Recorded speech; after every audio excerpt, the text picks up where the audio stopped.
1 Samuel au chapitre 11. Nachash, l'ammonite, vint assiéger Jabès en Galaad. Tous les habitants de Jabès dirent à Nachash, « Traite alliance avec nous et nous te servirons. » Mais Nachash, l'ammonite, leur répondit, « Je traiterai avec vous à condition que je vous crève à tous l'œil droit et que j'imprime ainsi un opprobre sur tout Israël. » Les anciens de Jabès lui dirent, « Accorde-nous une trêve de 7 jours, afin que nous envoyions des messagers dans tout le territoire d'Israël.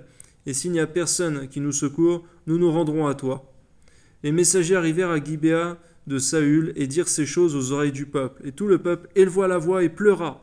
Et voici, Saül revenait des champs derrière ses bœufs, et elle dit, « Qu'a donc le peuple pour pleurer ?» On lui raconta ce qu'avaient dit ceux de Jabès. Dès que Saül eut entendu ces choses, il fut saisi par l'Esprit de Dieu. Sa colère s'enflamma fortement. Merci Seigneur, parce que dès qu'il fut roi, Saül a pris son rôle à cœur. Nous aussi, donne-nous de faire de même, pour notre rôle respectif à chacun. Dans ton corps, Seigneur Jésus, Amen. Il prit une paire de bœufs et les coupa en morceaux qu'il envoya par les messagers dans tout le territoire d'Israël en disant « Quiconque ne marchera pas à la suite de Saül et de Samuel aura ses bœufs traités de la même manière. » La terreur de l'Éternel s'empara du peuple qui se mit en marche comme un seul homme. Saül en fit la revue à Bézek. Les enfants d'Israël étaient 300 000 et les hommes de Juda 30 000. Il dit aux messagers qui étaient venus. Vous parlerez ainsi aux habitants de Jabès en Galaad. Demain, vous aurez du secours. Quand le soleil sera dans sa chaleur, les messagers portèrent cette nouvelle à ceux de Jabès qui furent remplis de joie et qui dirent aux Ammonites, « Demain, nous nous rendrons à vous, et vous nous traiterez comme bon vous semblera. » Le lendemain, Saül divisa le peuple en 3 corps. Ils pénétrèrent dans le camp des Ammonites à la veille du lendemain, et ils les battirent jusqu'à la chaleur du jour.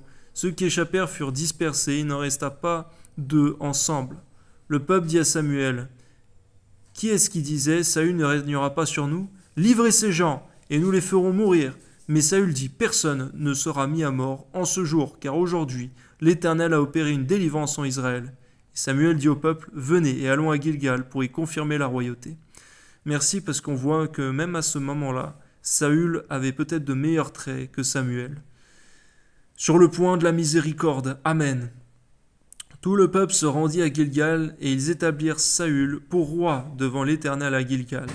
Là, ils offrirent des sacrifices d'action de grâce devant l'Éternel, et là, Saül et tous les hommes d'Israël se livrèrent à de grandes réjouissances. Amen, béni soit Dieu.